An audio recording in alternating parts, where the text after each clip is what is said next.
Hi everyone.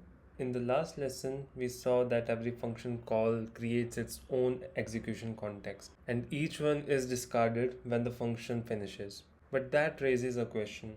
When functions call the other function, how does JavaScript keep track of where it is and where to go back to? That's the job of call stack. Call stack is the structure JavaScript uses to manage execution context. Every time a context is created, it is placed on top of stack.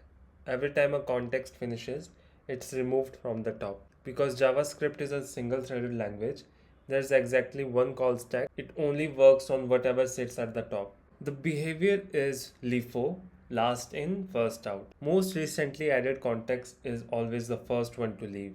Like a stack of plates, you add to the top and take from the top. When the program starts, one item is already sitting at the bottom of the stack. The global execution context. Let's trace a program where function calls another function. So this is the example. Step 1, program starts. The global execution context is pushed onto the stack. Everything runs inside it until a function is called. Then we call 1. 1 gets its own context pushed on top of global. It logs 1, then call 2.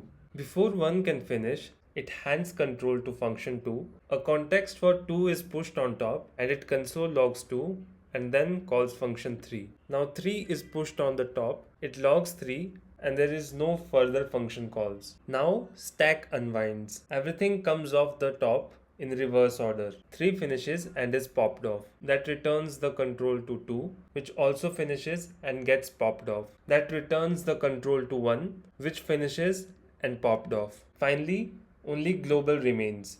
Notice the pattern. The last function pushed 3 was the first one to be removed. That's LIFO in action. And the output of this will be 1, 2 and 3.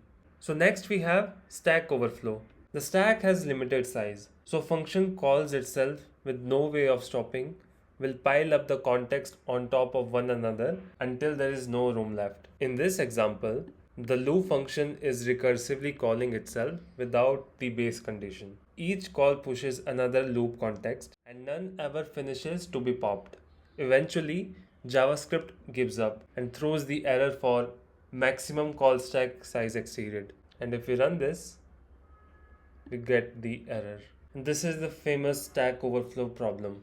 Almost always a sign of a recursion that's missing its base condition. That's it for this video. Thank you for watching.